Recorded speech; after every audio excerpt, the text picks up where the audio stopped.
parlent au français. Les carottes sont cuites. Les carottes sont cuites. Sud Radio, Berkoff dans tous ses états. Eh bien, il y a du soleil sur la France, n'est-ce pas? Et puis tout le reste n'a pas d'importance. On déconfine. Oui, ça vient. La France verte est en train de gagner. Oui, aujourd'hui, ce sont les parcs et les jardins, les plages. Demain seront les bars, les restaurants, évidemment, avec les visières, avec les masques, avec les gants. Mais, la vie reprend. La vie reprend, mais plus forte que jamais, les polémiques. Les polémiques après cette étude de The Lancet. On en a parlé et on va en reparler bien sûr. Donc, l'Organisation mondiale de la santé dit hydroxychloroquine out. Certains organismes anglais out. Les Français Olivier Véran, décret out. Mais de nombreuses voix commencent à dire, attendez, cette étude, ça va pas du tout. Comment elle s'est faite? Et nous allons parler évidemment du Ségur de la santé.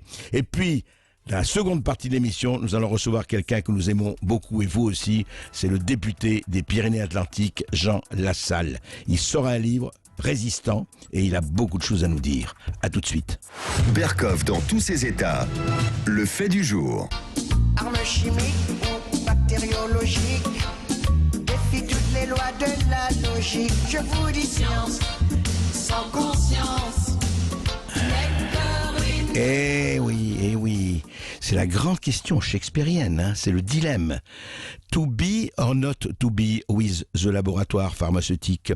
To be an innocent or not to be innocent. To be incorruptible or not to be incorruptible. Jusqu'à présent, on ne doutait pas de la science. Au moins, ça restait ça, les politiques, les médiatiques, tout ça. Oh, tout. Il y avait des doutes. Et dans le doute, on s'abstenait pas. Mais là, qu'est-ce qui se passe? Eh ben, il se passe que, effectivement, cette fameuse étude Lancet, je rappelle que Lancet est une des revues scientifiques les plus prestigieuses du monde, qui dit donc, ils ont recueilli les données, attention, c'est de 671 hôpitaux dans 6 continents, 96 000 patients, d'où ils ont conclu que la chloroquine provoquait plus de 30% de morts et des arythmies cardiaques pas possible à cause de cette fichue hydroxychloroquine. Voilà. Simplement, on regarde et on voit, et de plus en plus de voix s'élèvent en disant où sont les sources, où sont les données, où sont les revues d'éthique. Et alors, l'Australie pose des questions. Les Anglais, effectivement, de Recovery, après l'échec de Discovery, c'est les Anglais Recovery qui posent des questions. Tout le monde pose des questions et je voudrais en faire entendre une voix, justement, qui n'est pas dans la polémique franco-française, puisque, comme vous le savez, 48 heures après le Lancet, il y a eu réaction de l'Organisation mondiale de la santé et réaction du gouvernement français qui, par la voix d'Olivier Véran, ministre de la Santé, a dit non, décret terminé. Hydroxychloroquine, pas de prescription, etc. Eh bien, voici. On va écouter une voix qui vient du monde arabe, qui vient d'Algérie, et écoutez ce que a à dire Mohamed Boubdil, qui est responsable santé au gouvernement algérien. Écoutez-le. L'OMS a décidé de ne pas recommander l'utilisation de l'hydroxychloroquine dans le traitement du Covid-19. C'est l'OMS qui est une institution des Nations Unies, qui regroupe pratiquement tous les États. Dans cette décision, nous a surpris. Pourquoi? Parce que depuis 2 mois et demi, l'Algérie, à l'instar d'autres pays, n'est-ce pas, les pays arabes, les pays musulmans, les pays africains, a utilisé avec beaucoup de succès l'hydroxychloroquine. Bien entendu en France de façon individuelle. Il y a des contradictions qui sont entre personnes, entre clochers, entre chapelles en France qui ne nous intéressent pas. Pour des impératifs de santé publique en Algérie, nous avons utilisé avec beaucoup de succès. La preuve en est, c'est que nous n'avons pas recensé un cas de gravité suite à l'utilisation. Bien au contraire, tous nos malades sont sortis guéris des hôpitaux. Par conséquent, il ne nous intéresse pas de faire dans un débat de combat d'arrière-garde. Il est carrément curieux qu'à la fin de l'épidémie, n'est-ce pas, nous nous dirigeons vers l'infection de la fin de l'épidémie, qu'il y ait ce type de recommandations, et qui plus est, nous avons des réflexions autres qui cachent d'autres desseins. Nous ne voulons pas rentrer dans ce débat. Voilà, été dit, en tout cas, du côté de l'Algérie. Alors quoi, vérité en deçà de la Méditerranée, erreur au-delà? Qu'est-ce qui se passe vraiment? Docteur Bernard Cron, bonjour, vous êtes avec nous. Alors bonjour, effectivement... Oui, bonjour. Alors, cette histoire du Lancet, ça provoque énormément, et juste un mot, ça provoque énormément de réactions, et il y a quelques jours, je rappelle que 200 médecins ont adressé une lettre ouverte aux 4 cardiologues qui ont fait cette enquête, qui ont en tout cas supervisé cette étude, non pas cette enquête, pas d'enquête d'étude de The Lancet. Ils ont constaté effectivement beaucoup de choses qui n'allaient pas, et ils ont adressé une lettre ouverte à Lancet et à son directeur et aux 4 effectivement cardiologues en disant écoutez, il y a beaucoup de choses qui ne vont pas sur les données, il n'y a pas de source, il n'y a pas de revue éthique, il y a des chiffres faux sur l'Australie. Alors qu'est-ce qui se passe? Alors Horton a dit, le directeur de Lancet, il a demandé aux 4 auteurs de réagir très très vite, et les 4 ont dit qu'ils vont réagir très vite en avouant tout de suite qu'ils se sont trompés pour un hôpital pour l'Australie. C'est un hôpital d'Asie et pas d'Australie. Alors, Bernard Cron, qu'est-ce qui se passe? Bien, le Lancet est devenu malheureusement un torchon de publication dans cette période aiguë où on n'a pas le temps de vérifier les sources. Mais heureusement, André, vous vérifiez les sources et vous demandez de les vérifier. Eh bien, cette étude a été faite sur une base cardiologique par des cardiologues. Donc, l'ensemble des malades qui sont recensés sont en majorité des malades cardiaques. J'ai noté 2 choses qui sont frappantes. Il y a le même pourcentage d'hypertendus, de diabétiques, de fumeurs, de malades sous statine pour le cholestérol et d'obèses sur les différents continents. Vous n'allez pas me dire, André, qu'en Afrique, il y a autant d'obèses qu'à New York. Ça n'est pas possible. Donc cette étude est frelatée, elle est à charge. Les bonnes nouvelles pour la chloroquine tombent comme à gravelotte, ça va être le Sedan du Lancet, car le professeur Megarby dit ce sont des bases de données cardiaques, ce que je vous confirme. Le professeur Parola, bras droit de Didier Raoult, dit que c'est une étude compilée de big data et que le Guardian d'Australie la dénonce. Le professeur Gilbert Deray de La Pitié lui-même dit « Je ne comprends pas ce que publie le Lancet. Je vous signale, même s'il ne le dit pas, que beaucoup de médecins vont à La Pitié chercher de la chloroquine puisqu'elle est interdite en ville et qu'il faut s'adresser à un hôpital pour avoir quelques plaquettes. Les protestations tombent de tous les côtés. Même Jacques Doublin, qui est à la haute autorité de santé, dit si cette erreur du Lancet se confirme, il faudra sous 48 heures réintégrer le droit à prescription. Voilà la situation, elle est dramatique, elle est scandaleuse dans une période où les malades meurent, et ça va s'ajouter à la cascade de mauvaises décisions qui ont été prises par le ministère de la Santé, et c'est dramatique. On va en parler. Non, ce qui est extraordinaire dans cette histoire, c'est que l'OMS, c'est que même les Anglais, une autorité anglaise, les autorités anglaises et le gouvernement français, sans attendre les vérifications, sans attendre la validation, 48 heures après la publication de l'étude dans The Lancet, comme s'ils étaient sur les starting blocks, ont foncé, allez, interdisons.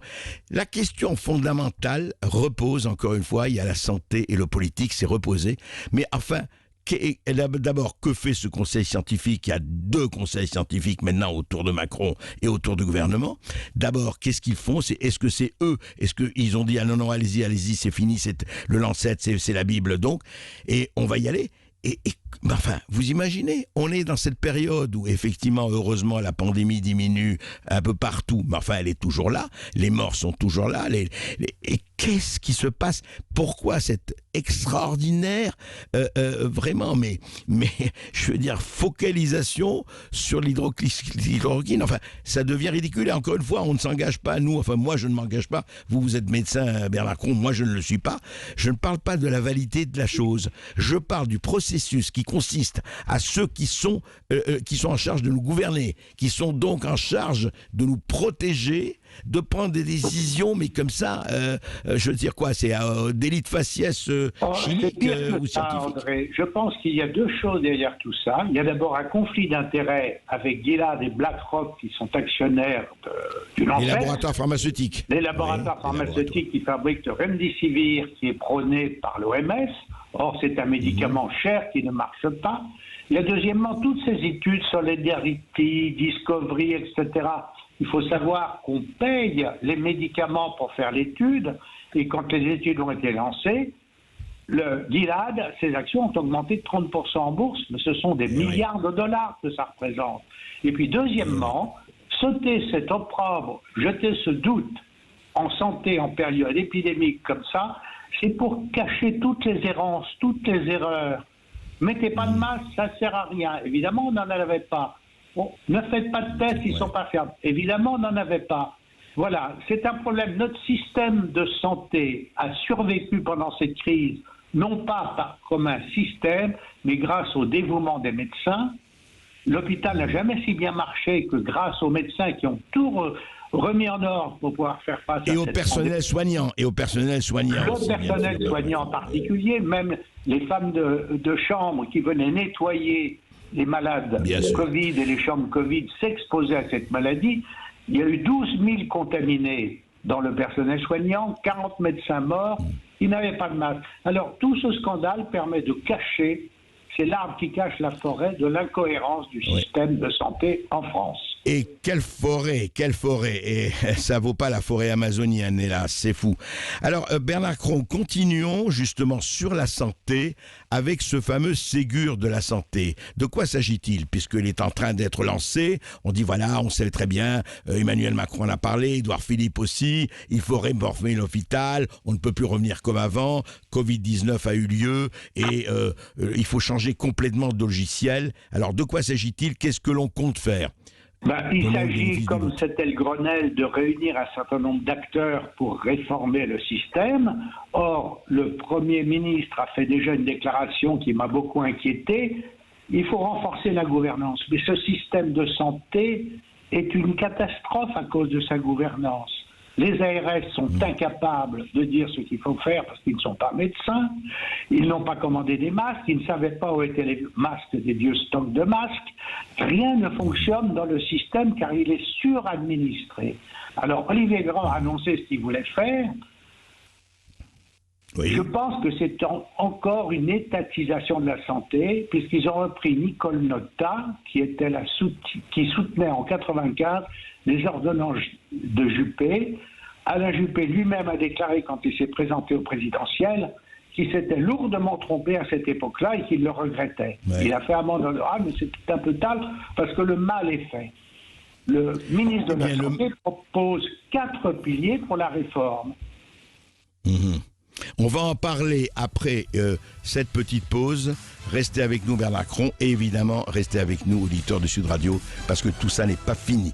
Et faut-il rétablir la prescription, en tout cas l'autorisation de la prescription de l'hydroxychloroquine en France? Vous nous appelez 0826 300 300. On vous donne la parole à partir de 13h sur Sud Radio. À tout de suite. Sud Radio, Berkoff dans tous ses états. Alors ce Ségur de la santé, Ségur évidemment parce que le ministère de la Santé, je dis ça, est situé à Paris, avenue de Ségur, et non pas à cause de cette merveilleuse comtesse Rostopchine, comtesse de Ségur. Ça aurait été bien qu'on ait Rostopchine à la santé, je trouve que elle aurait peut-être été bien aussi, enfin on ne sait pas. Bernard Cron, rapidement, quels sont les axes principaux de ce Ségur? Mais parce que il y a beaucoup de choses, mais principalement les pistes principales. Ça va être très simple, André. Vous ne pouvez pas résoudre un problème avec le même niveau de pensée que celui qui a créé le problème. Or, Olivier Véran était à la manœuvre en 2014 comme rapporteur du projet santé, qui était le projet qui aboutit à la loi Ma Santé 2022 que le président veut abroger. Donc, il propose 4 piliers. Mais il n'est pas sage, parce que la sagesse pour construire une maison solide avait 7 piliers. Et les 3 piliers qui lui manquent dans son projet, alors c'est quoi d'abord, pardon Bernard, les 4 piliers, rapidement. Alors les 4 piliers, c'est revaloriser le parcours et les carrières à l'hôpital. Premier pilier. D'accord. Deuxième pilier, un plan d'investissement massif. Or, l'hôpital a 50 milliards de dettes et les dépenses pour l'hôpital augmentent de 4 à 7% chaque année. Donc, avec quel argent va-t-il faire ça? J'ai bien une idée, il va peut-être cantonner les 50 milliards dans la CADES, qui est une caisse où on confinait les dépenses de la sécurité sociale déficitaire et qui devrait être de nouveau à l'équilibre d'ici 2 ans. Donc ça, c'est une première réforme. Deuxièmement, réformer les 35 heures. Pourquoi pas venir à 39 heures, ce qui ferait une augmentation du personnel de 10% de salaire. Parce que les salariés non médecins réclament une augmentation de 300 € par mois. Et ce sont les colères du mardi du collectif Bloc et les colères du jeudi du collectif hospitalier. Le troisième plan, c'est la réforme du financement. Il veut revoir le financement de la TDEA. Mais le problème du financement n'est pas le problème de l'hôpital. Le problème de l'hôpital, c'est sa suradministration. Je voudrais rendre hommage à tous les soignants de l'hôpital pendant cette crise du Covid. Ils se sont débarrassés des administratifs qui étaient confinés dans leur bureau et qui ont laissé faire. Ils ont réorganisé l'hôpital de façon absolument remarquable. Comme il fallait. Mais à votre avis, Bernard Cron, les administratifs vont revenir en masse ou mais pas? ils reviennent au galop parce que le projet de Viran, c'est d'aller vite et fort en augmentant l'administration. C'est-à-dire qu'il veut renforcer le rôle des ARS, des agences de santé. Or, elles ne sont pas médecins, elles sont incapables de décider ce qu'il faut faire. Elles empêchent les médecins libéraux de travailler. Elle veut renforcer les groupements hospitaliers de territoire, comme s'il n'y avait pas assez de groupements comme ça. Il faudrait au contraire donner l'autonomie aux hôpitaux. Il faudrait non pas faire des directeurs médicaux des hôpitaux, mais cantonner les directeurs aux tâches strictement administratives et non pas de faire la tutelle avec les pôles et avec les chefs de service, avec des circulaires, des statistiques, en empêchant les médecins et les soignants de travailler. Une infirmière passe 20% de son temps dans ce domaine. Dans ce domaine administratif. Alors, quand on dit aujourd'hui que les hôpitaux, c'est 34% du personnel des hôpitaux ne sont ni dans des tâches médicales, ni dans des tâches paramédicales, mais uniquement dans les tâches administratives, ça ne va pas diminuer ce taux de 30 à 34%? Ça va rester? Il ne l'annonce pas parce qu'il faudrait faire exploser le système, c'est-à-dire rendre les hôpitaux autonomes. Il faut savoir qu'en Allemagne, le taux est de 20%, vos chiffres sont parfaitement exacts, et le système de santé en Allemagne marche très bien. Il faudrait regarder par exemple la réanimation. Ils ont réquisitionné les cliniques pour prendre les services de réanimation des cliniques. On a 800 000 opérations en stand-by qui ne peuvent pas être exécutées à l'heure actuelle, avec un retard considérable pour opérer les cancers. Si on veut faire un plan d'investissement, il faut passer nos lits d'hôpitaux de 6 000 lits de réanimation à 10 000. Or, ils ont commandé 6 500 respirateurs qui sont inutilisables car inadaptés à la réanimation. On ne sait pas qui décide, on ne sait pas qui est compétent, on ne sait pas qui va faire les choses. Il faut laisser les médecins soigner, les hospitaliers soigner.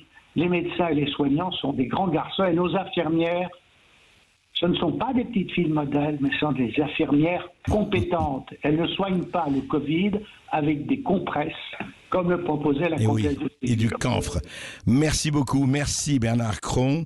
Les projecteurs sont là. Maintenant, on va voir s'il s'agira encore de doubler ou de tripler, messieurs les ronds de cuir, ou de redonner à la santé, au personnel de santé, l'autonomie de décision et de gestion. Bien sûr, il faut des administratifs, mais point trop n'en faut. À tout de suite. Sud Radio, Berkoff dans tous ses états. Les perles du jour.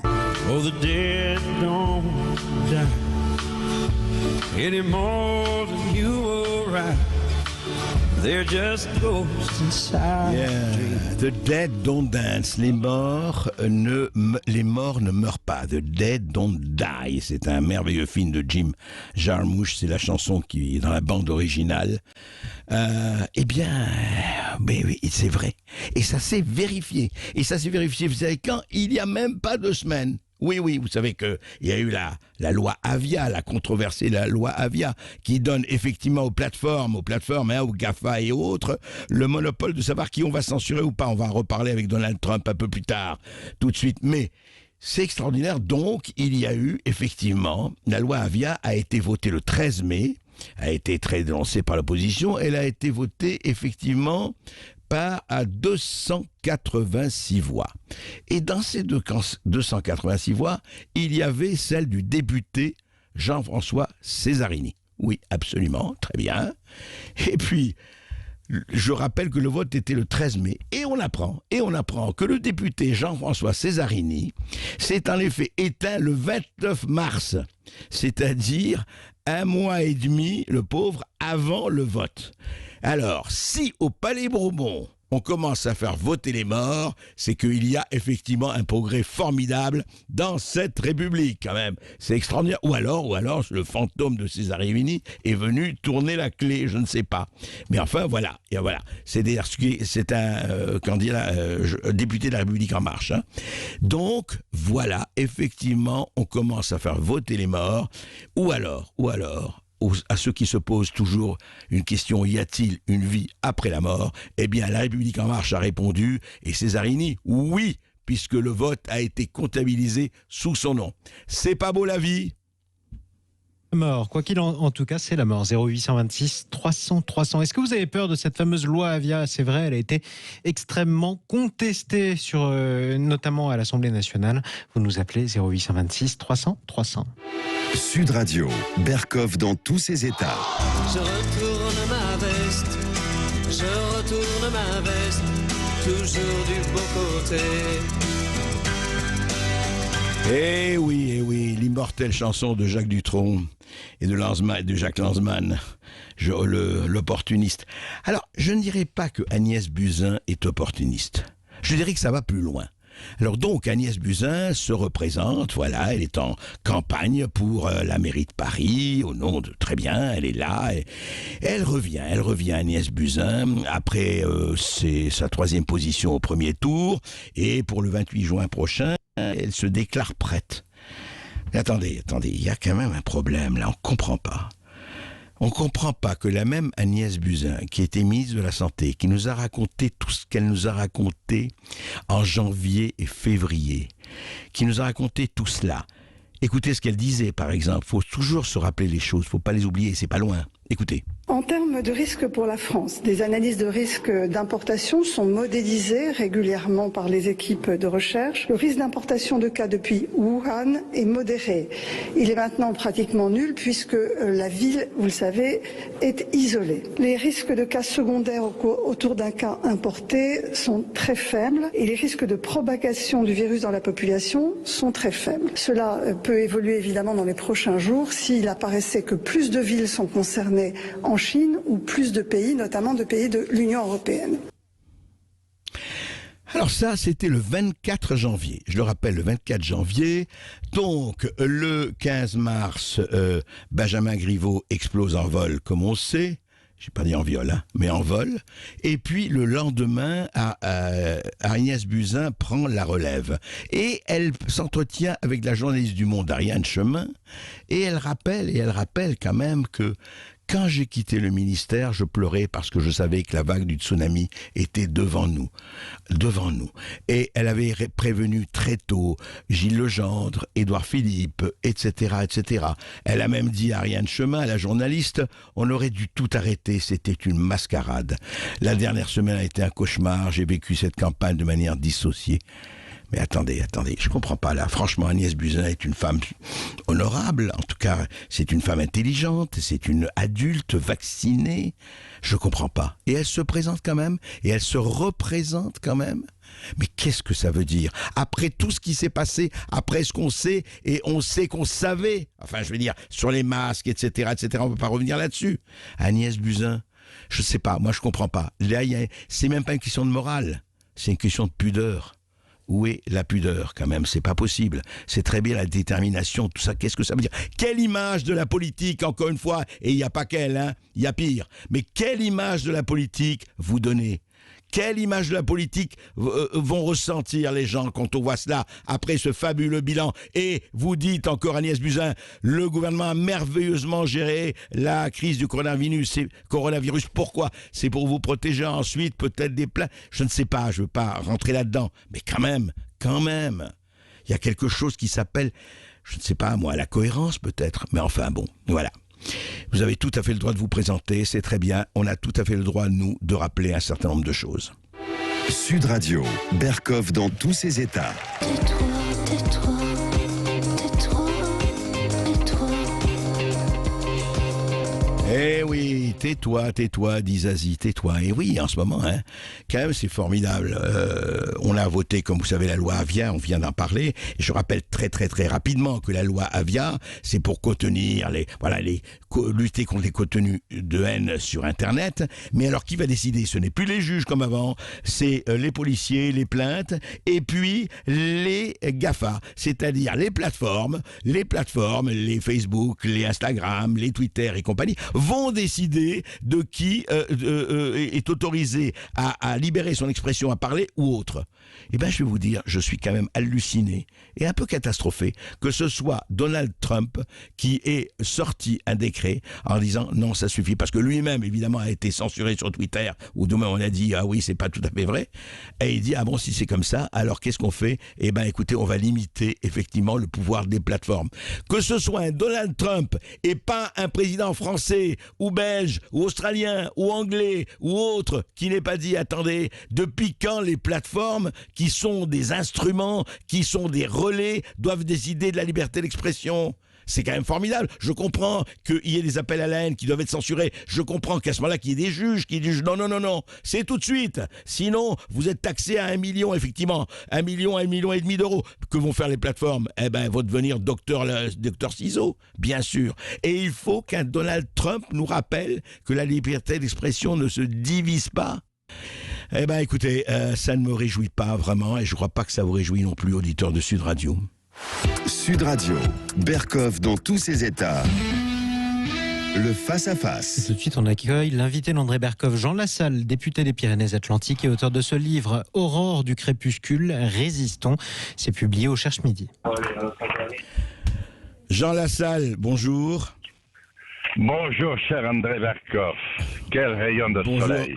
Alors qu'il fait si beau ici. Monsieur le député, merci. Je suis ravi de vous avoir. D'abord, je le dis, toutes mes condoléances. J'ai pas eu le temps de l'exprimer, je le dis parce que, bon, voilà, c'est toujours un drame familial, etc. On connaît et c'est terrible. Jean Lassalle, vous sortez un livre et je voulais surtout que vous vous exprimiez parce que vous avez ce que j'appelle la vraie vertu du politique, qui est le bon sens, hein, qui est devenue une vertu rare, il faut le dire aussi. Et comment vous avez vécu cette période, avant de parler de votre livre, mais comment vous avez vécu cette période, comment vous avez vécu les polémiques qui se passent? On ne va pas parler du tout sur le plan médical, mais on va parler sur le plan à la fois politique, éthique et moral. Comment jugez-vous notre société à l'aune de ce confinement-déconfinement, Jean Lassalle? Merci d'abord pour votre invitation. Alors, pour reprendre un petit peu, ça me permettra de répondre à votre question. J'ai beaucoup aimé, moi aussi, la comtesse de Ségur, mais pas les ministères qu'on a mis dans la rue qui portent son nom. J'ai eu affaire à Dominique Voynet et quelques autres il y a une vingtaine d'années, quand il vidait la France intérieure, si j'ose dire, de sa substance humaine. Ensuite, Césarini, pauvre, bon, c'est des choses, malheureusement, l'Assemblée, ça marche aussi. Pourtant, ils sont assez compétents, je ne sais pas comment ils ont laissé passer cette affaire. Non, ça arrive. Mais sur ce que vous dites par rapport à la loi qui a été votée, moi, je n'avais pas voté. Nous n'étions pas nombreux à ne pas la voter, d'ailleurs. Et je pense qu'il faut avoir perdu non seulement toute forme de bon sens, mais quelque chose de plus en ce qui nous concerne les élus, parce que personne ne nous a obligés à nous présenter une baïonnette au derrière. Nous y avons tous été par conviction, par passion, parce que c'est terrible, je le dis dans mon livre, être un homme politique aujourd'hui, un journaliste en vue ou fonctionnaire en vue, c'est terrible. Mais on est aussi comptable des choix qu'on fait. Et il faut toujours se poser la question, qu'est-ce qu'ils en pensent autour de moi? Et moi, je trouve qu'effectivement, vous avez évoqué Donald Trump, dont on dit beaucoup de mal. Il faudra quand même attendre un jour le bilan. Mais moi, je dis que nous n'avons pas géré, nous nous sommes laissés emporter parce que nous n'étions plus rien. Et c'est ce que je dis dans mon livre, qui a été d'ailleurs écrit, puisque vous avez fait la gentillesse d'en reparler, un mois avant le début du Covid. Ce qui fait que je n'ai pas pu le publier avant et j'ai décidé de ne rien y changer parce que c'est pas tout à fait la réalité. Moi, j'avais parlé de pandémie, mais j'avais plutôt imaginé une panne générale d'électricité. Mais j'avais dit que, compte tenu du fait que nous avions arrêté toute recherche depuis les années 70, que nous étions le pays qui trouvait aussi le plus. Mais la recherche pour le progrès de l'homme, mais la recherche de l'homme sur lui-même, avec l'intelligence et en prenant soin de prendre le contrôle immédiatement de l'intelligence artificielle pour qu'une fois de plus elle ne se retourne pas contre nous, eh bien il ne pouvait pas en être autrement. C'était quelque part écrit. Mais est-ce que comment vous trouvez alors justement par rapport à ça et qu'est-ce qui se fait je ne sais pas si vous avez écouté le début de l'émission, on parlait de cette fameuse étude, vous savez, du Lancet, simplement, encore une fois, je rentre pas dans les détails médicaux, où l'Organisation mondiale de la santé a dit bon ben vous arrêtez tel médicament, comment dirait Olivier Véran et le gouvernement ont dit vous arrêtez tout de suite l'hydroxychloroquine, etc.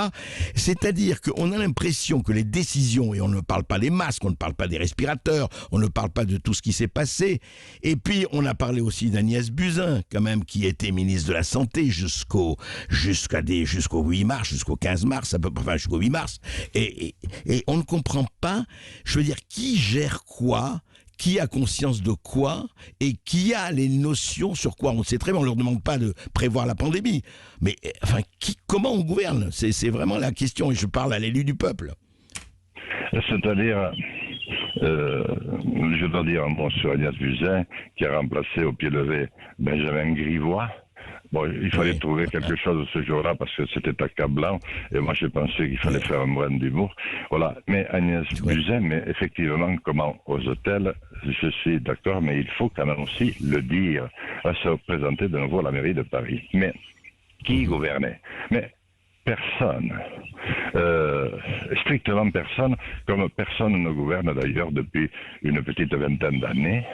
Peut-être une trentaine, mais là c'est très net depuis les 3 derniers présidents, surtout les 2. Il n'y a plus personne. Nous avons tous abdiqué une fois de plus, comme cela nous est arrivé, comme c'est arrivé à nos aïeux dans l'histoire, mais jamais avec la même problématique, parce qu'aujourd'hui il y a les réseaux sociaux.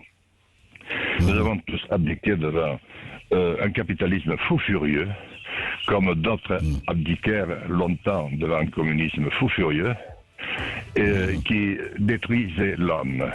Il était censé le représenter, il ne le représentait plus. Et ils le détruisent. Jean Lassalle, on se retrouve après une petite pause, à tout de suite, et on se retrouve pour cette conversation. Sud Radio. Parlons vrai. Sud Radio, parlons vrai. Et nous sommes toujours avec Jean Lassalle, député des indépendants, et toujours indépendant au sens vrai du terme des Pyrénées-Atlantiques. Jean Lassalle, vous avez sorti un livre sur l'aube et la résistance, effectivement, qu'il faut lire, que je recommande aux éditeurs de Sud Radio. Mais on a commencé à parler de ce qui se passe. Vous dites quand même une chose assez sévère et pas fausse. Vous dites, mais nous ne sommes plus gouvernés depuis pratiquement 20 ans, etc. Mais c'est-à-dire que au fond, est-ce qu'il y a une fibre qui s'est cassée? Est-ce que quelque chose est... Parce que quand on voit tout, on ne parle pas seulement que de l'histoire de Lancet et du protocole Raoult et autres. Au-delà de ça, on a l'impression qu'on navigue à la godille, qu'on navigue au doigt mouillé. Est-ce que c'est votre impression aussi?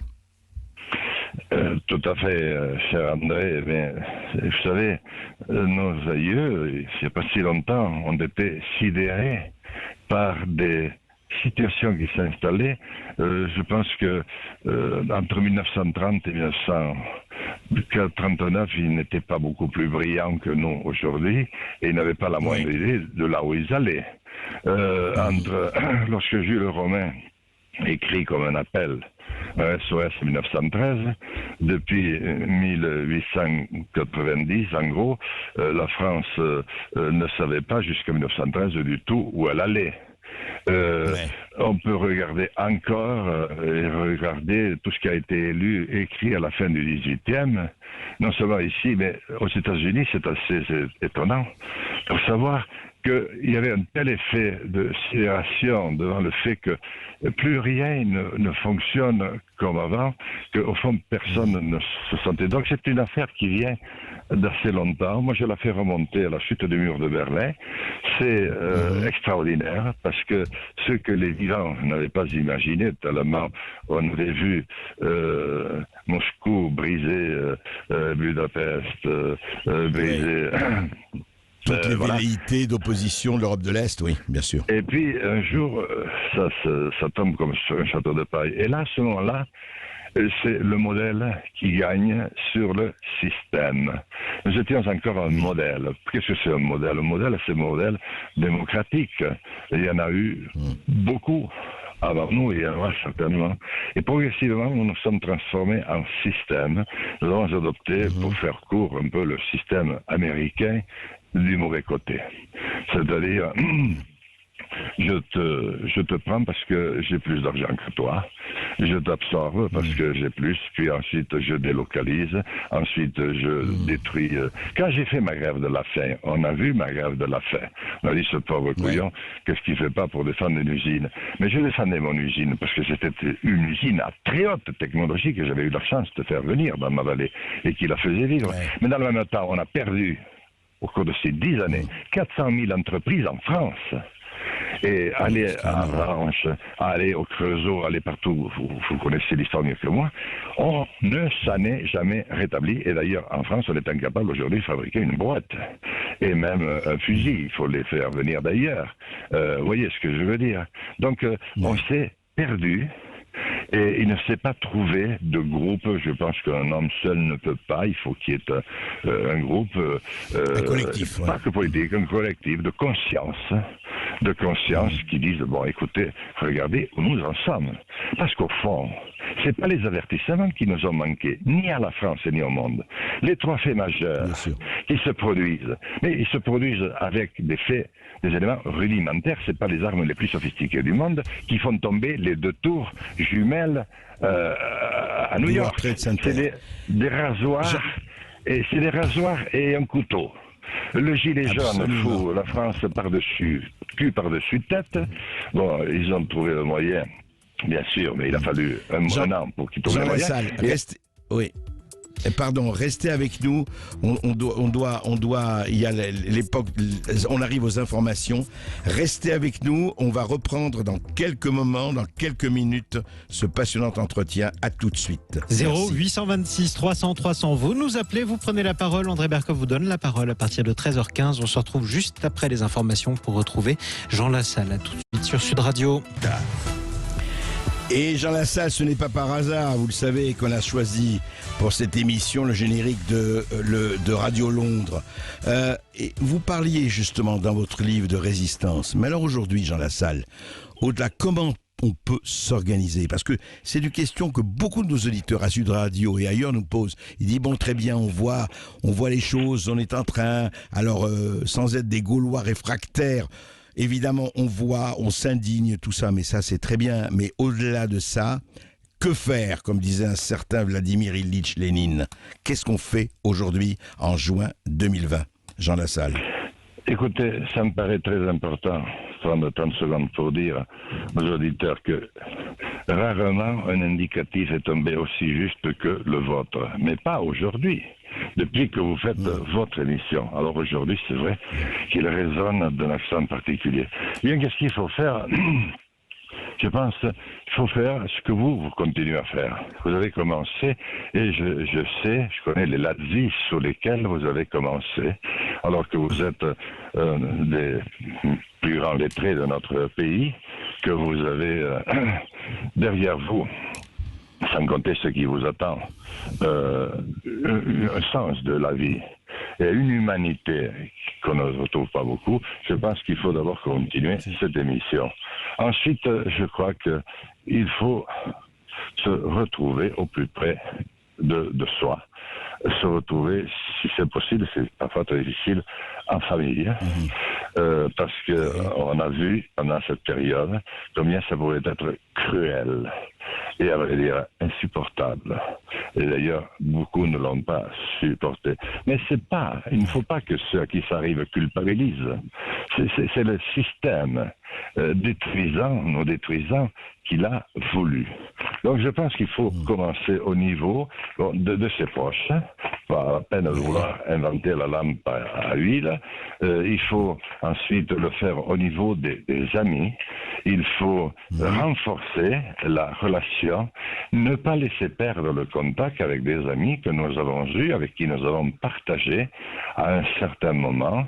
Et en fait, il faut susciter l'envie d'une armée des ombres. Parce que, au fond, ils ne savaient pas eux-mêmes.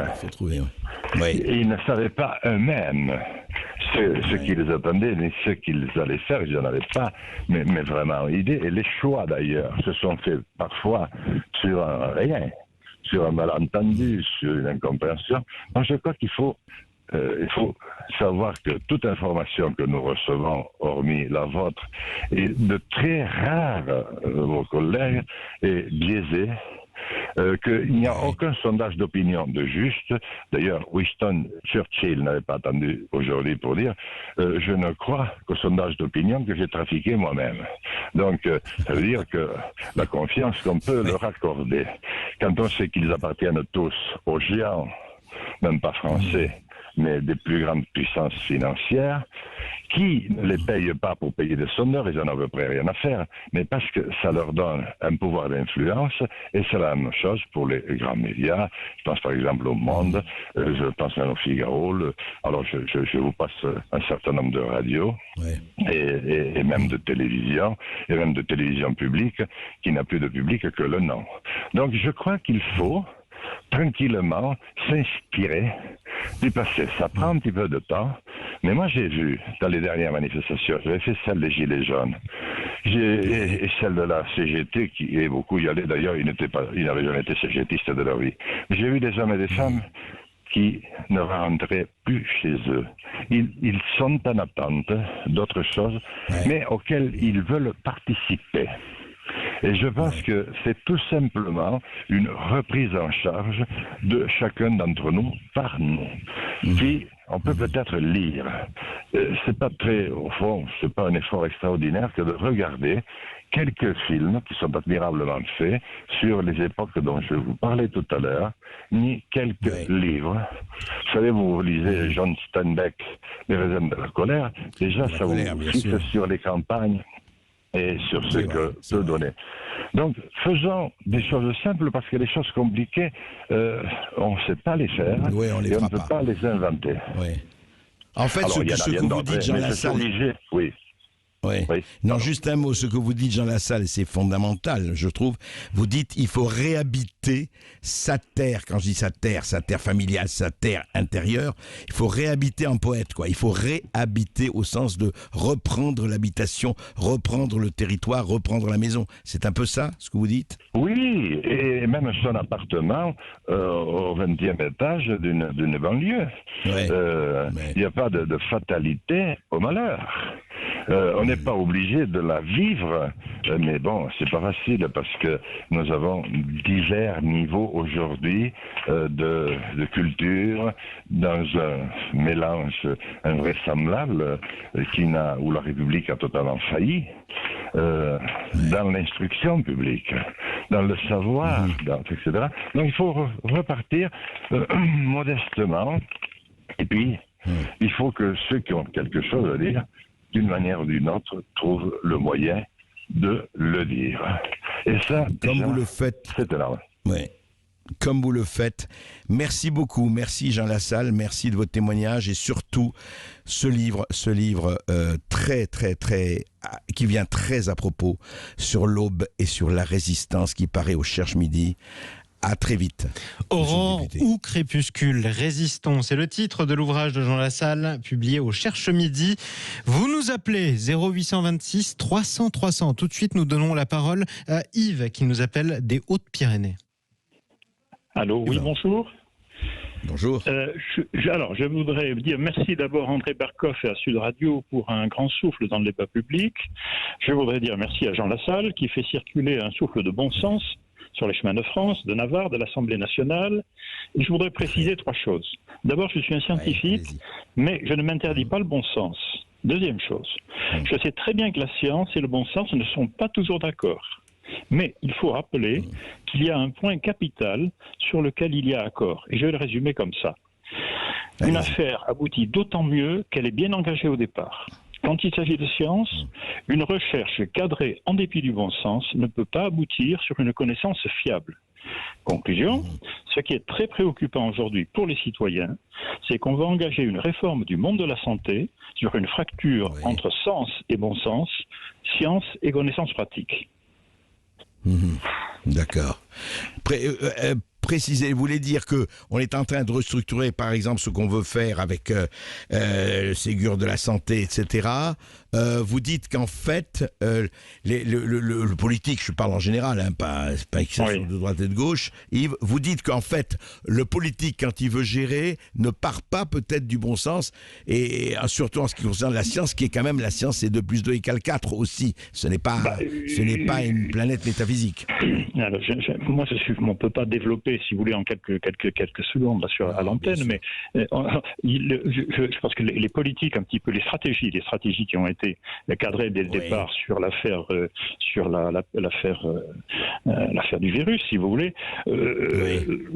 relèvent, bon, on peut en discuter, mais relèvent d'un cadrage en dépit du bon sens, c'est-à-dire on a mis la science en premier, et puis on a dit on attend la science, on verra après. Voilà, c'est tout simplement. Voilà. Autrement dit, la science a sa place, le bon sens a sa place, mais il faut trouver la bonne articulation entre les deux. Or, aujourd'hui, la science exclut le bon sens, et ça, c'est pas normal. Alors justement, Yves, Jean Lassalle aimerait vous répondre et réagir à votre intervention sur Sud Radio. Oui. Allez-y, Jean. Oui. Adieu, amic de Vigor. Adieu, amic Vigorda. Bon, je peux répondre qu'à la tienne, parce qu'après, je l'ai dit, un entretien avec le préfet et les parlementaires pour sauver le petit train d'Artus de 300 emplois cet été. Alors, toi, tu connais. Vous avez, monsieur, 1000 fois raison. Mais le problème, c'est que on n'a même plus de science. Nous avons été les champions du monde en matière de recherche fondamentale, de recherche appliquée, et heureusement, parce que ça nous a permis, surtout sur le plan de la santé, de réaliser d'incroyables avancées. Mais c'est mort depuis 30 ans.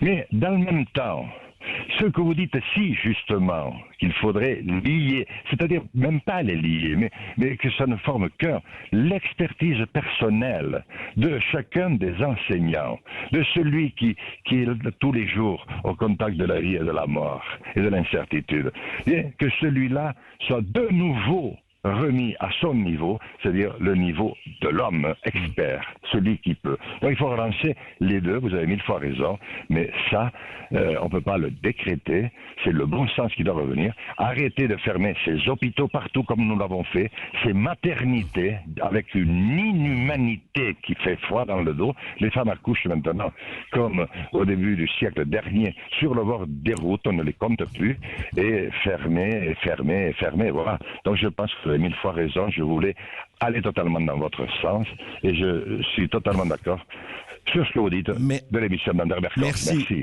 Merci Jean Lassalle. Yves, restez avec nous justement pour répondre après cette petite pause. À tout de suite. Et merci à Jean Lassalle qui nous quitte. Merci d'être intervenu sur Sud Radio. Je rappelle que vous êtes député des Pyrénées-Atlantiques et que vous publiez Aurore ou Crépuscule, résistons. C'est publié au Cherche Midi. Vous continuez à nous appeler 0826 300 300, que vous soyez bigourdan comme Yves ou béarnais comme Jean Lassalle ou de n'importe où. Vous qui écoutez Sud Radio, vous avez la parole. On est ensemble jusqu'à 14h. À tout de suite sur Sud Radio. Sud Radio. Les carottes sont cuites. Les carottes sont cuites.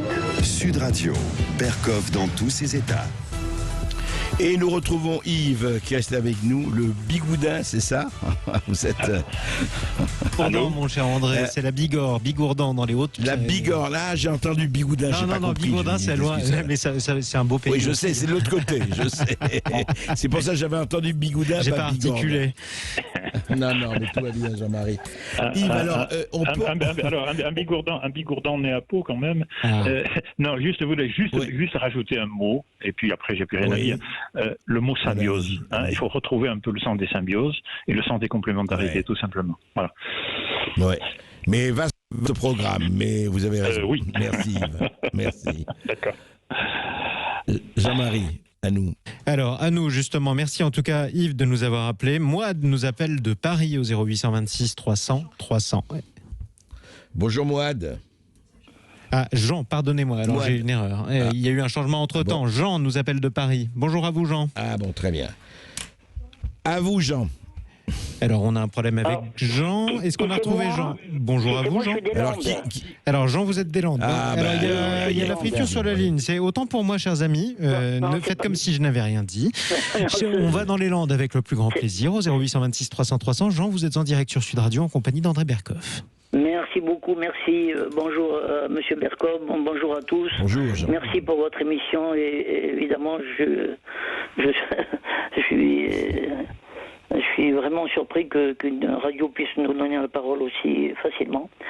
Je voulais poser une question à Monsieur Lassalle, et je vais vous la poser, mais avant, je voulais juste vous dire que au sujet de l'hydroxychloroquine, il faut savoir qu'il y a un pays qui est loin d'être un pays rétrograde, c'est Israël, et Israël a utilisé le protocole Raoult.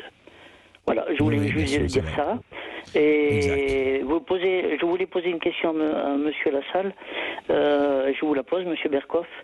Est-ce qu'il n'est pas temps, vu tout ce qui se passe, de passer à la 6e République ? Oui, alors, grande question qui est posée depuis longtemps. D'ailleurs, Jean-Luc Mélenchon et puis beaucoup d'autres la posent. Bon, Jean Lassalle n'ayant pas pu rester avec nous, je vous donne mon opinion qui n'engage que moi. Je pense que le problème n'est pas la 6e République. En tout cas, le problème, si vous voulez, c'est l'utilisation de cette 5e République. C'est-à-dire, en deux mots, effectivement, et le problème est posé, De Gaulle a fait cette constitution comme une monarchie républicaine, on le sait, mais il est toujours bon de le répéter, c'est-à-dire qu'il trouvait qu'effectivement, on va le dire, la 4e République était avec cette valse des gouvernements, des partis, ce régime des partis, etc. Et puis donc, lui, simplement, est-ce que cette 5e République, et c'est la grande question, ne suppose pas de très grands hommes? Je m'explique, de très grands hommes. En tout cas, des gens qui ont effectivement un niveau, je dirais à la fois, non seulement de compétences, mais surtout de courage, mais surtout de résolution, de savoir ce qu'on veut faire et de prendre des décisions, y compris des décisions impopulaires. Parce que il y a toujours, quand vous savez très bien, quand on fait des réformes, il y a toujours une partie de la population qui va hurler à la mort, et ça fait partie de la démocratie. Bien, mais il faut des contre-pouvoirs. Le problème, c'est que De Gaulle est arrivé au moment de la guerre d'Algérie, et il s'est dit, si j'ai pas les pleins pouvoirs, ça ne marchera pas. Il a pris les pleins pouvoirs, et il a fait ce qu'il avait à faire. Après, les jugements de l'histoire seront, c'est autre chose. La 6e République, la 5e République, ce qui est certain, je ne sais pas s'il y a un changement de logo, mais il faut trois choses qui aujourd'hui manquent absolument, ce sont les contre-pouvoirs. Aujourd'hui, nous n'avons pas de contre-pouvoir, de vrais contre-pouvoirs. Et quand il y en a, que ce soit la presse, les réseaux sociaux, que ce soit autre, on essaye de les étouffer, en tout cas de les réduire. Il y a un vrai problème déjà là-dessus. Deuxièmement, on voit très très bien que l'Assemblée nationale, votant, le septennat, pardon, juste un mot, c'était très bien parce qu'il y avait cette alternance qui n'était pas en même temps de l'Assemblée nationale ou du Parlement et de la présidence de la République. Il y a un problème. Où sont les contre-pouvoirs? Eh bien, il y a un peu le Sénat aujourd'hui, etc. Il y a un vrai problème. La justice aussi, il y a un vrai problème. Est-ce que, par exemple, les magistrats doivent être toujours, le parquet doit toujours dépendre du ministère de la Justice et du président? Comment voulez-vous qu'un parquet soit complètement indépendant quand ses carrières dépendent du ministère de la Justice et de l'exécutif? Donc, il y a tous ces problèmes. Alors, la question que vous posez, elle est très bonne. Est-ce qu'il faut effectivement vraiment changer la République pour trouver ce qui est le fondement de la démocratie, le référendum d'initiative populaire ou en tout cas régulier, et le véritable exercice de contre-pouvoir, la question est posée, elle est vaste. Je ne vois pas quelqu'un qui l'a repris, à part quelques-uns pour le moment. Moi, personnellement, je crois que ce n'est pas une question d'étiquette 5e ou 6e, mais c'est de revoir complètement l'exercice du pouvoir dans notre pays, qui effectivement aujourd'hui est bancal, sinon hémiplégique. Merci en tout cas de votre appel. Merci à vous, Jean, de nous avoir appelé. Bonne journée à vous, surtout dans les Landes. On va de l'autre côté du pays, tiens, on va à Draguignan. On retrouve Jean également, qui s'appelle Jean, mais qui est dans un autre département, au 0826 300 300. Bonjour Jean. Oui, bonjour, c'est Jean-Paul, André. Oui, Jean-Paul. Oui, bonjour oui, Jean-Paul. Je vous salue, merci de me prendre à nouveau dans votre émission. Et je salue Monsieur Lassalle aussi, pour qui j'ai beaucoup de respect. Je voulais revenir un petit peu sur cette histoire d'étude qui pour moi n'est pas une étude à charge contre la chloroquine, mais contre le professeur Raoult. On voit bien que cet homme, au début, dérangeait, et maintenant, il fait peur. Il fait peur au gouvernement, il fait peur au ministre, je pense qu'il fait même peur au président de la République. Personnellement, je ne connaissais pas le professeur Raoult, qui est pourtant un grand scientifique, mais avant de l'entendre et de le voir, je ne m'étais qui est cette histoire de Covid, comme nombreuses personnes, on ne s'était pas intéressé à lui. Moi, c'est sur l'homme que je voudrais revenir un peu, qui depuis le début n'a rien lâché. Il a fait preuve de courage, de dignité et de persévérance. Et en ça, c'est un homme, je pense, que l'on peut respecter aussi, en dehors du fait que c'est sûrement quelqu'un qui savait ce qu'il faisait, qui est sûrement très bien entouré et qui n'est pas le premier venu. Maintenant, non, il a quelques expériences à son actif, en tout cas. C'est le moins que l'on puisse dire. Allez-y, Jean-Paul. Maintenant, de plus, il s'est engagé avec Michel Onfray comme auteur dans le Front populaire de Michel Onfray. Et on voit bien comme Michel Onfray aussi commence à déranger toutes les insultes qu'il a subies dans le monde de Libération et ainsi de suite. Voilà. Je pense que quelque chose est en train de se passer dans ce pays. Je crois qu'une frange de la population est en train de se réveiller, grâce à vous aussi, notamment peut-être, à M. Lassalle et à Michel Onfray et à d'autres, au professeur Raoult. Mais il faut que les choses changent. On étouffe dans ce pays. On n'a plus d'espérance, on n'a plus de vision. Je ne veux pas que mes enfants vivent dans un monde comme on est en train de nous faire, de soi-disant progressisme, où il n'y a aucun progrès de vie. Il n'y a qu'un étouffement. Voilà. On perd nos libertés. Merci Jean. Et ainsi de suite. Absolument. Voilà. Merci Jean-Paul. Merci en tout cas. Ici Sud Radio. Les Français parlent aux Français. Les carottes sont cuites. Les carottes sont cuites. Sud Radio, Berkoff dans tous ses états. Et oui, toujours, dans tous mes états, dans tous nos états. D'ailleurs, nous sommes avec le docteur Bernard Cron et les auditeurs de Sud Radio pour parler de tout, de santé et de la santé aussi de la France. C'est à vous. 0826 300 300. Nicolas nous appelle des Alpes-Maritimes pour prendre la parole sur Sud Radio. Bonjour Nicolas. Oui. Bonjour M. Berkoff et bonjour à Bernard, médecin. Je vous remercie d'avoir pris mon appel sans filtre. C'est super agréable. Et non, voilà, en fait... pas de filtre. Oui, non, c'est pas le cas de toutes les radios, quoi. Voilà, je vous appelle parce que... Alors, voilà, parce que je sais que je vais passer pour un fêlé dans tout ce que je vais vous dire, mais voilà, il fallait quand même que je vous le dise. Hier, j'ai écouté votre émission et il y avait Stanislas qui parlait justement de l'histoire de la France et de ce qu'était qu'être français. Aujourd'hui, j'ai entendu Jean Lassalle qui parlait de résistance et je suis ravi d'entendre tout ça. Et en fait, il y a quelque chose quand même, moi, qui me titille dans tout ça, c'est qu'en fait, aujourd'hui, quand on parle du christianisme et de ça, on balaye ça d'un revers de main et tout le monde pense avoir avoir raison en disant qu'on est libre. Mais en fait, je me dis, ok, d'accord, on est libre, il n'y a pas de problème. Mais si jamais c'est vrai, si jamais véritablement Dieu existe, je sais très bien que ce que je vous dis, c'est paraît hallucinant. Mais si c'est vrai, ça veut dire ça veut dire que la pièce maîtresse, je suis chrétien. Je suis chrétien. Ça veut dire que la pièce maîtresse, en fait, du puzzle, on la dégage toujours en touche, et en fait, on essaie de construire notre vie sans la pièce maîtresse.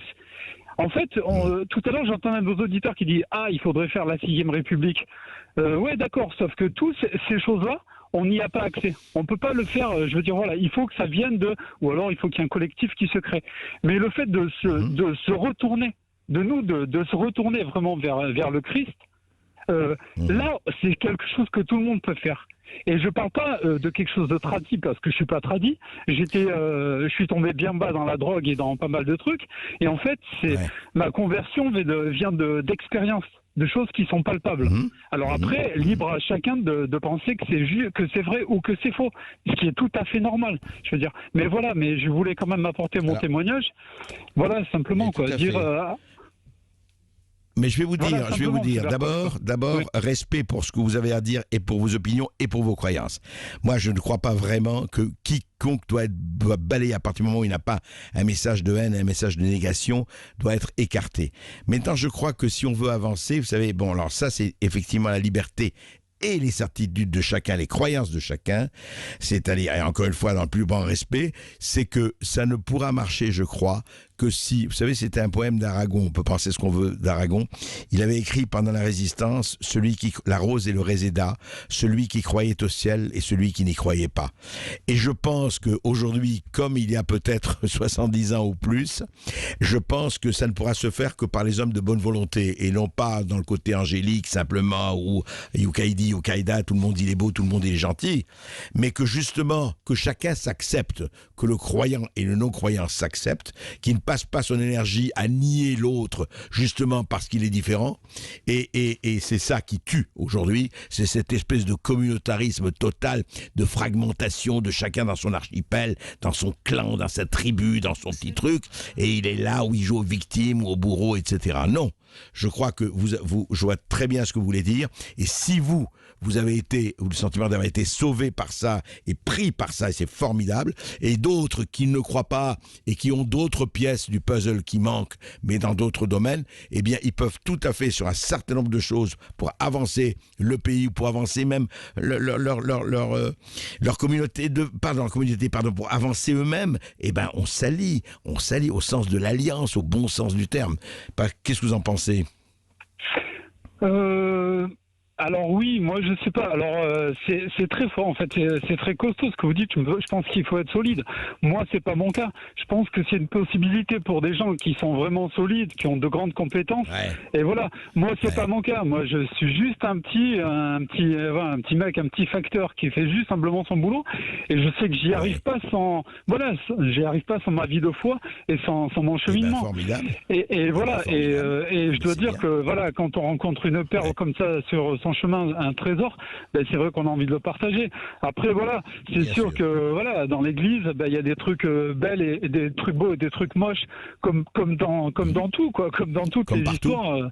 Exactement. Absolument. Et voilà, mais voilà, je voulais quand même vous téléphoner pour dire ça quoi, parce que en tout cas, pour moi c'est merci essentiel. De votre témoignage. Ouais. Merci de ce que vous avez dit. Mais c'est au moins c'est dit, et c'est dit avec légitimité et avec sincérité, et c'est la première des choses. Et vous serez toujours le bienvenu sur Sud Radio. Nicolas, vous n'avez jamais à vous excuser de prendre la parole d'abord ici, parce que le leitmotiv, c'est parlons vrai. Merci de nous avoir appelés au 0826 300 300 depuis les Alpes-Maritimes, direction Perpignan désormais, où on retrouve Axel sur Sud Radio. Bonjour Axel. Bonjour Monsieur Berkoff. Ravi de repasser une fois chez vous et pour confirmer un peu tout ce qui vient d'être dit, notamment par vous, effectivement, comme le disait le monsieur avant, aujourd'hui il faut être solide pour avoir cette façon de penser-là. Maintenant, il faut aussi comprendre qu'aujourd'hui, les vices font les vertus publiques. Et il faut savoir que on est capable de se dire non, ils sont pas si vicieux que ça, ils n'iront pas jamais si loin que ça. Mais bien sûr que si, ils sont bien plus vicieux qu'on ne le pense, et si nous on n'est pas aussi vicieux qu'eux, c'est la perte assurée. Moi, par contre, je prenais la parole aujourd'hui parce que bon, je suis assez souvent d'accord avec tout ce que vous dites, et notamment hier par rapport à l'auditeur qui a parlé de l'histoire de France, notamment notre révolution. Je pense qu'à l'école, on ne nous a jamais réellement appris, tel qu'il l'a dit, que les bourgeois avaient armé les citoyens français et qu'à partir de ce moment-là, on avait pu faire la révolution. Et derrière, qu'est-ce qui s'est passé? On nous a redésarmés directement. Je trouve ça déplorable de rester dans ce système, de voir que les choses se perpétuent et recommencent et que personne ne puisse agir au nom de la société. Aujourd'hui, je pense que le problème réel, au fond, c'est qu'ils ont réussi à mettre en place leur système qui nous permet de nous diviser tout en faisant croire que l'unité prime dans le pays. C'est l'unité depuis Hollande, on n'a jamais entendu ça autant. Et aujourd'hui, les gens se noient là-dedans. Et ce qui manque, tout simplement, c'est que tous ces petits groupes qui sont en train de diviser, qui sont en train de faire un peu, entre guillemets, des petites communautés, il manque quelqu'un pour les regrouper, tout simplement. Et là, peut-être qu'on pourra commencer à agir. Mais tant que nous n'arriverons pas à nous regrouper, et ils le font très bien, je pense que le confinement en est aussi la cause, ils essayent de nous diviser un maximum pour ne pas pouvoir avoir d'opposition, tout simplement. Et on le voit dans toutes les élections présidentielles. À chaque fois, ils sont tous dans le même parti. Oui, ils se regroupent, comme vous dites. Et vous pensez que le confinement était une stratégie élaborée, à votre avis, de ce point de vue? Vous pensez ça, vous? Moi, je pense que c'est plutôt un test, en fait. Un test pour savoir s'ils sont capables de nous enfermer, et juste par le biais, alors ça va paraître un peu cru ce que je dis, mais juste par le biais d'une petite grippe qui, soi-disant, dans tous les pays, là encore hier, ça m'a fait bondir quand on entend que les zones allaient être déconfinées en fonction des couleurs. Et que ces couleurs-là avaient été définies par rapport au nombre de cas et de gens testés. J'ai demandé tout autour de moi, que ce soit dans mon entreprise ou dans mon milieu professionnel en général, et je n'ai rencontré personne qui n'a été testé. Alors, comment on a établi ces couleurs ? Oui. Non, vous savez, le problème des tests et des masques, on en a suffisamment parlé. En tout cas, merci de vos témoignages. Bernard Cron, peut-être vous voulez réagir à cet auditeur qui nous dit confinement, etc., tests et masques. Vous en avez aussi beaucoup parlé sur notre antenne, Dr Cron. Est-ce que vous voulez réagir à cet auditeur? Oui, tout à fait. Ce confinement est une décision anti-économique qui a été faite uniquement parce qu'on n'avait pas de lit de réanimation en nombre suffisant pour accueillir la cascade de cas graves qui ont afflué dans l'hôpital et qui ont obligé à réquisitionner les cliniques. Ça n'était pas du tout un calcul politique, c'était une obligation liée à l'absence totale de préparation de notre pays à cette pandémie. Voilà la vérité. Quant à déconfiner en fonction de l'âge ou de la couleur, ça me semble totalement ubuesque parce que le déconfinement est une nécessité absolue pour reprendre l'économie et d'autre part, cette pandémie étant en train de disparaître progressivement, et j'espère que ça sera définitif, il fallait bien remettre les gens au travail, sinon la France se serait totalement écroulée. Voilà la réalité. Merci Bernard Cron, et merci à vous. Autre auditeur. Autre auditrice, André. Marie nous appelle de Paris au 0826 300 300. Bonjour. Bonjour, Monsieur Berkoff. Puis-je rajouter, vous dites Berkoff dans tous ses états, je dirais français dans tous leurs états. Ensuite, vous disiez de Madame qu'elle manquait de pudeur. Eh bien oui, moi qui suis une femme, je peux vous dire qu'elle ne donne pas l'exemple en tant que femme, mais le pouvoir rend fou. Ils n'ont plus de conscience. Je rappellerai que l'école de l'ENA, École nationale administrative, je l'appellerai l'école de l'opportuniste EO. Vous avez passé la chanson de Dutronc. De Dutronc, oui. Je voulais vous appeler parce que je vous avais déjà appelé quand une infirmière avait fait une lettre ouverte parce que c'était vraiment un travail de guerre qu'ils ont fait. Honneur à eux. Ça ne sert pas de les applaudir, donnons-leur un salaire correct. Il faut laisser le corps médical travail. On ne le laisse pas parce que justement c'est le service administratif qui a tout pouvoir. Les médecins, les chirurgiens sont complètement, avec un travail très dur, ils sont coincés par toute cette administration. Je dirais à la politique qu'ils puissent être capables, je dis bien être capables de faire leur travail, c'est-à-dire sortir le pays de ce chaos dans lequel ils nous ont mis depuis des décennies.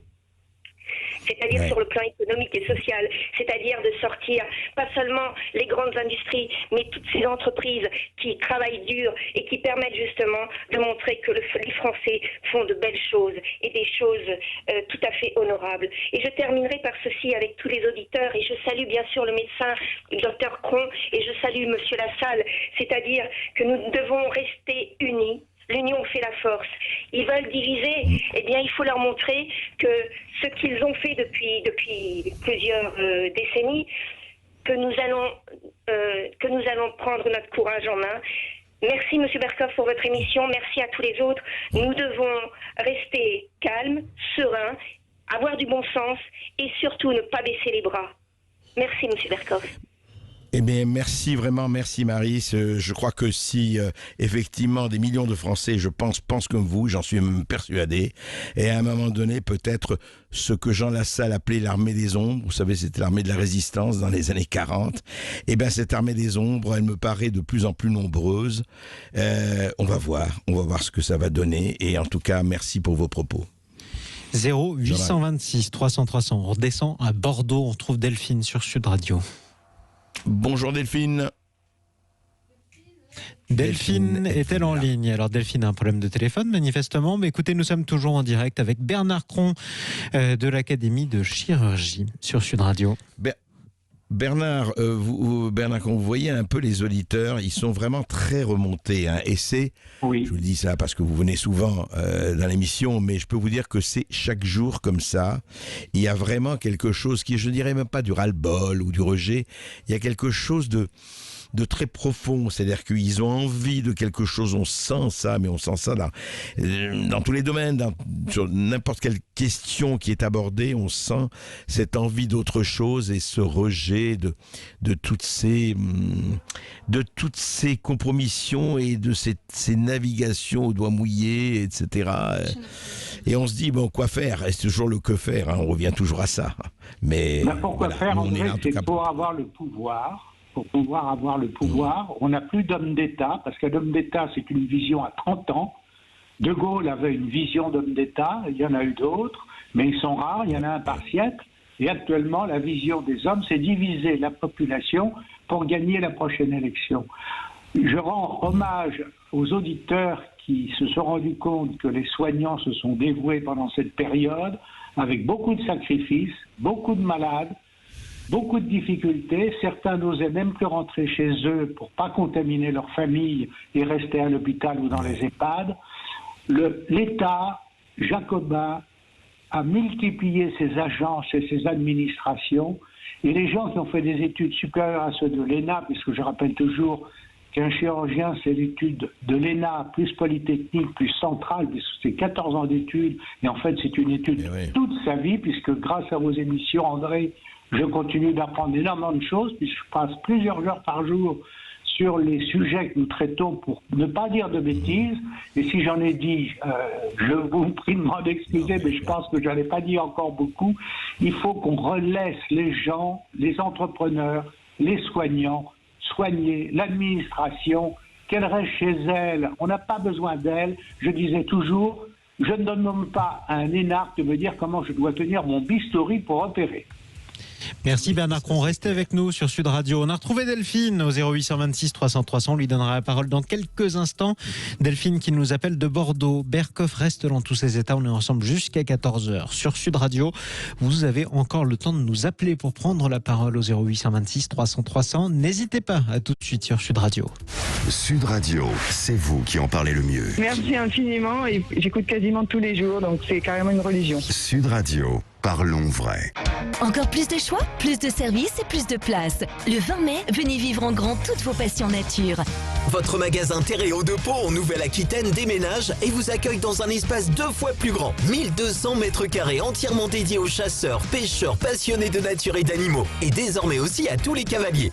Plus de marques, plus de produits, c'est ça votre nouveau magasin Terréo de Pau. Alors rendez-vous à partir du 20 mai pour le découvrir et profiter de toutes nos offres ouvertures.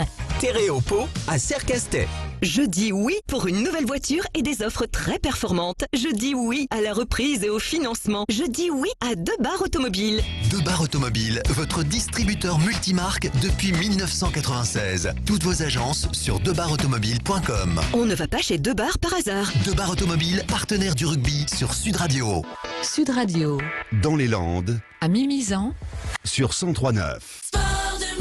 Chérie, aujourd'hui j'ai gagné le match pour refaire la fête. Oui, chez Sport 2000, la fête des prix, c'est sur toute une sélection de marques. Et il y en a pour toute la famille. Léo, Sarah, toi, moi et même ta petite maman. L'opération Fête des prix, c'est un match chez Sport 2000. Jusqu'au 21 juin, par exemple, le t-shirt de marque est à 9,95 € pour l'achat de 3 t-shirts parmi toute la sélection adultes et enfants. Ça match. Conditions et liste des magasins participants sur sport2000.fr. Leclerc. Chez Leclerc, s'il y a bien une chose qui n'a pas de prix, c'est votre sécurité et celle de nos collaborateurs. C'est pourquoi nous avons renforcé les mesures sanitaires en magasin. Régulation des entrées en cas d'affluence, gel hydroalcoolique à disposition, surgants ou sacs de protection pour vous servir au rayon fruits et légumes, protection des caisses et espaces frais traditionnels, désinfection des surfaces en contact avec nos clients, marquage au sol de distanciation. Car chez Leclerc, protéger la santé de tous, c'est aussi notre rôle. Leclerc. Retrouvez la liste de toutes les mesures prises en magasin et en drive sur mesures-sanitaires.leclerc. Votre attention s'il vous plaît. 200 000 Français paient leur carburant 30% moins cher. Qui, quand, comment, pourquoi? Est-ce qu'ils se connaissent? Ne cherchez plus. Rejoignez-les. Payez votre carburant moins cher en roulant au GPL avec la gamme EcoG Dacia et ses nouvelles motorisations essence compatibles GPL sans surcoût. Découvrez-la en ce moment chez Dacia ou sur dacia.fr. À niveau de version motorisation équivalente, voir dacia.fr. La fibre de SFR débarque chez la famille au top. La fibre est à la maison et ça tombe à pic. Pouvoir télécharger tous les cours de maths d'Hugo, au top. Voir mamie en visio et communiquer avec les collègues, vraiment au top. Et à 10 € par mois, on est au top. Jusqu'au 8 juin chez SFR, avec la série limitée Welcome Back, profitez de la fibre à seulement 10 € par mois pendant 1 an, puis 38 €. Rendez-vous en magasin SFR. Nous sommes prêts à vous accueillir. Liste des magasins ouverts sur sfr.fr. Offre soumise à condition d'éligibilité réservée aux nouveaux clients. Box mise à disposition, engagement 12 mois, frais d'ouverture de service 49 €. Welcome back et bon retour. Ici Sud Radio. Les Français parlent au français. Les carottes sont cuites. Les carottes sont cuites. Sud Radio, Berkoff dans tous ses états. Et avec vous tous, avec le docteur Bernard Cron, et nous continuons à parler de ce qui se passe sur tous les fronts. C'est à vous. 0826 300 300. Delphine s'est rapprochée de son téléphone ce coup-ci. Elle nous appelle de Bordeaux sur Sud Radio. Bonjour Delphine. Bonjour André. Désolée encore pour ces problèmes de téléphone. Je suis à la campagne en fait en ce moment. Donc je suis très très touchée par des témoignages qui sont passés juste avant. La dame justement qui est passée, qui a parlé de l'armée des ombres. Oui, dont vous avez parlé. Le message que je voudrais faire passer, en fait, par rapport à mon parcours, en fait, moi, j'ai eu un bac plus 5. Oui. Allô, on ne vous entend plus, Delphine. Ah, ça y est, comme d'habitude. J'ai monté l'entreprise dans les années 2000 et je suis rentrée dans la fonction publique dans les années 2010. Et même D'accord. Quitter la fonction publique et la campagne pour être en adéquation avec mes idées. Donc, le message que je voudrais faire passer, j'espère que vous m'entendez, le message que je voudrais faire passer, c'est de dire aux gens, oui, il faut qu'il y ait un changement, oui, il faut peut-être une sixième. Oui, en ce moment, il y a beaucoup de gens qui se réveillent, mais ce qui est merveilleux, et on entend chez vous, on le voit sur les réseaux, c'est qu'il y a des gens qui le prennent en main. Il y a certains journalistes comme vous, il y a des intellectuels comme Michel Onfray, enfin, bref, il y a pas mal de personnes qui... les personnes qui ne sont pas ni dans les médias ni dans la politique, ce qu'il faut qu'on fasse, je pense, c'est se préparer à la résilience, être capable d'être autonome et responsable individuellement pour ne pas défendre d'un système qui forcément va mal réagir quand il va se rendre compte qu'il se passe quelque chose contre lui. Donc je pense qu'il faut être indépendant, responsable, autonome et que quand ce sera le moment d'agir, on sera en possibilité de le faire, on ne sera pas du tout coincé par des lois ou par des restrictions qui nous impacteront moins si par exemple on a a son propre jardin, si par exemple on a sa propre activité, etc., etc. Donc c'est bien pour l'instant de s'informer, mais ce qui est bien aussi, c'est d'accumuler des connaissances et des savoir-faire qui nous permettent d'être indépendants et autonomes. Et le moment venu, on pourra faire masse. Mais pour l'instant, si la seule chose qu'on a à faire, c'est râler sur les réseaux sociaux, ça n'a pas vraiment d'intérêt parce qu'on n'a pas voix au chapitre. Donc moi, je me permets de faire ce message sur votre antenne pour dire à tout le monde, préparez-vous, mais préparez-vous intelligemment, soyez moins dépendants du système, faites valser vos crédits, allez habiter à la campagne, faites un potager, soyez indépendants et le moment venu, on sera prêt à faire ce qu'il faudra. Voilà. Écoutez, moi je veux dire, en tout cas bravo pour votre message. C'est un message d'autonomie et on ne peut rien faire. Vous avez tout à fait raison. Sans faire l'autonomie, c'est pas seulement un mot, c'est effectivement à s'apprendre à je ne dis pas l'autosuffisance complète, mais enfin, en tout cas, en partie, parce qu'un homme libre ou une femme libre, c'est d'abord quelqu'un qui est justement non dépendante. Et toutes les sollicitations visent à vous rendre moutonnier, indépendant et dépendant. C'est la première chose à faire. On est tout à fait d'accord, Delphine. 0826 300 300. Mohamed nous appelle de Perpignan sur Sud Radio. Ouais, bonjour Mohamed.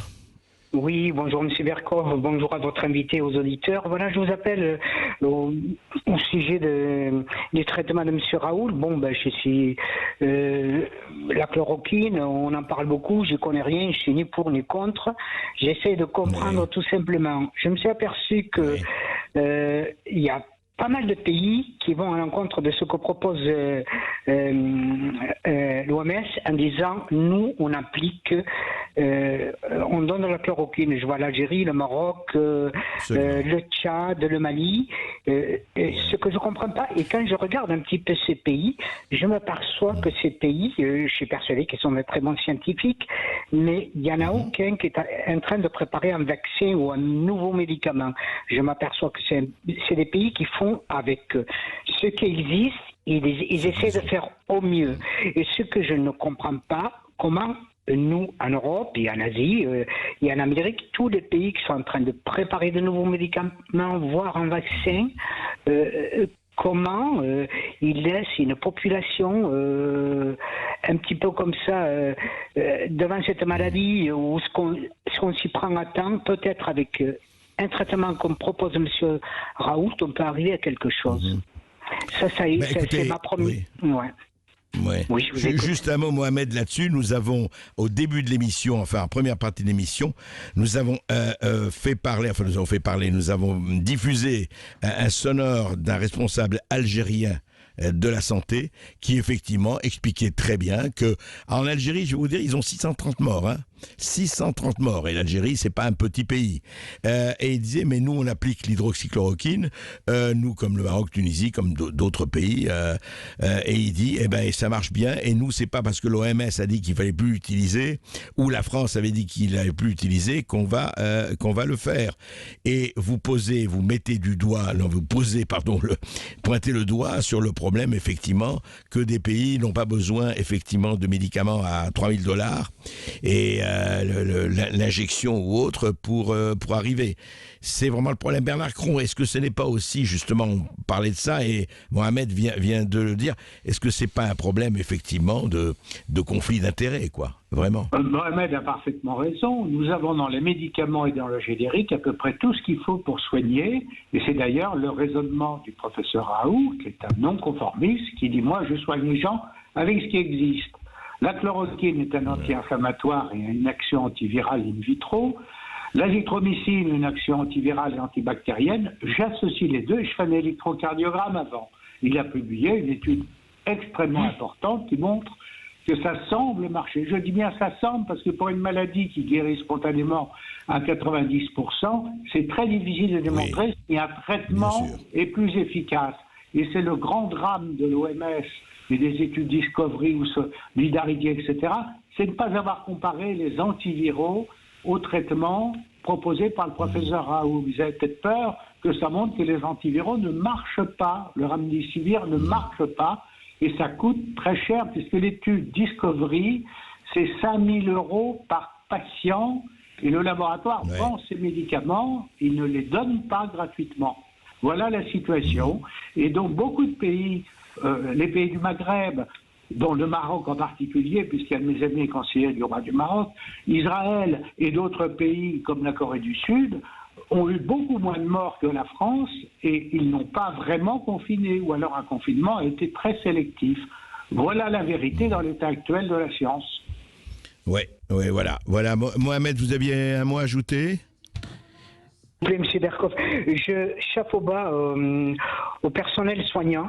Bon, je pense qu'ils ont réagi. Mais voilà, pendant cette période de confinement, je pense qu'il y avait énormément de monde qui était au turbin, qu'ils ont fourni énormément d'efforts, sans masque, sans rien, souvent. Et les femmes de ménage dans les hôpitaux, des salles d'opération et tout ça, je crois qu'elles nettoient les salles d'opération bien avant que les médecins arrivent et tout ça. Et je crois que ces gens, on les a oubliés. On a applaudi les soignants pendant tout le confinement. Je voudrais qu'on applaudisse ces gens et je voudrais sûrement qu'on revoie un peu leur salaire. Et tous ces gens qui sont au SMIC, sûrement en dessous du SMIC, et dans quelques décennies, ils vont se retrouver avec une retraite de misère. Et je veux surtout qu'on pense à ces gens. Si la France a fonctionné, c'est grâce à tous ces gens. Les soignants, c'est vrai qu'ils ont fait quelque chose de formidable, mais surtout, c'est grâce à ces gens. C'est grâce à ces gens. Les soignants, ils ont sauvé 10, 15, 20, 30 000 personnes, mais ces soignants, tous ces gens, les petites gens, ils ont fait plus que tous les soignants. Et je voudrais qu'on les applaudisse. C'est bien de le rappeler. Absolument. Et le message est passé, en tout cas. Merci. Merci à vous, Mohamed. Vos félicitations sont passées. Votre message est passé sur Sud Radio. Merci, André Berkoff. Je rappelle que l'émission revient. Eh bien, vous revenez mardi, mon cher André, à midi, dans tous vos états. Voilà. Avec une jolie trace de bronzage, sauf sur la trace du masque, j'imagine. On verra si vous avez des coups de soleil ailleurs. Ce sera intéressant. Profitez-en bien. Reposez-vous bien, quoi qu'il en soit. Berkoff, dans tous ses états, ça reste de midi à 14h. Ça reviendra à partir de mardi. Bonne journée à vous tous. Bon week-end à vous, si vous en avez essayé de profiter un petit peu des rayons de soleil que vous annonce Rémi André. La journée continue à l'écoute de Sud Radio. Dans un instant, après les informations, vous retrouverez comme chaque jour Brigitte Lahaye, Sud Radio. Allez, portez-vous bien.